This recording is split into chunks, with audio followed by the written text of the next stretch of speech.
আসসালামু আলাইকুম বন্ধুরা, কেমন আছেন আপনারা? আলহামদুলিল্লাহ, আমিও ভালো আছি। আজকে আমি আমার শাশুড়ি আমাকে যখন রংপুর থেকে আমি ঢাকায় আসি তখন আমাকে কিছু আলু দিয়ে দিয়েছিল।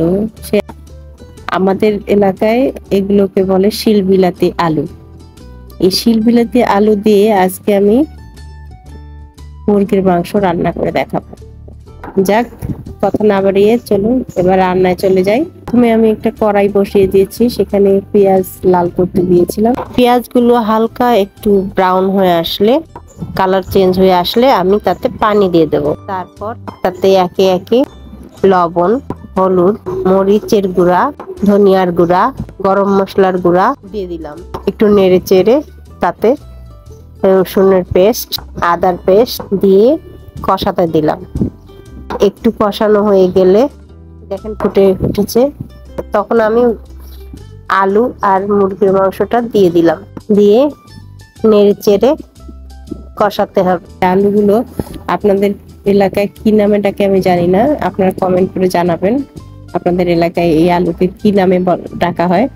তারপর ঢেকে দিয়েছি। এখন ঢাকনা খুলে একটু নেড়ে চেড়ে আবারও ঢেকে দেব। দেশে গিয়েছিলাম তখন আমার শাশুড়ি রান্না করেছিল শিলবিলাতি আলু দিয়ে মুরগির মাংস খেয়ে এবার আপনাদের ভাইয়া বলতেছিল যে মা, মাংসের চেয়ে আলুগুলি ভালো লাগে আমার কাছে।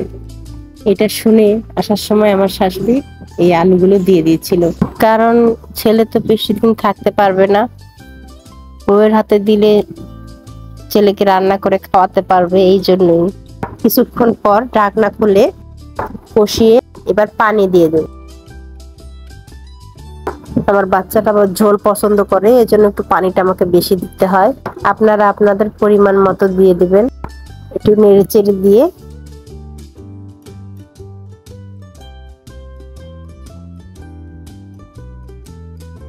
এবার আমি ঢাকনা দিয়ে দেব।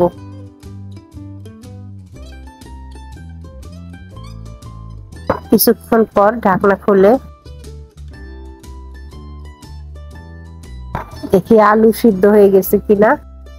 হ্যাঁ, আলু সিদ্ধ হয়ে গেছে, ঝোলও কমে আসছে। এবার নামিয়ে নেব। আমাদের তরকারি রান্না শেষ হয়ে গেল। আপনারা সবাই ভালো থাকবেন। আমার ভিডিওটি ভালো লাগলে লাইক, কমেন্ট, শেয়ার করে পাশে থাকবেন। আপনাদের অনুপ্রেরণায় আমি এগিয়ে যেতে পারবো। আপনাদের একটু সাপোর্ট দরকার, পাশে থাকবেন। আরেফিন কুকস আমার ইউটিউব চ্যানেল সাবস্ক্রাইব করে দিবেন, ফেসবুক ফলো করে দিবেন, পাশে থাকবেন সব সময়। ভালো থাকবেন। আসসালামু আলাইকুম, আল্লাহ হাফেজ।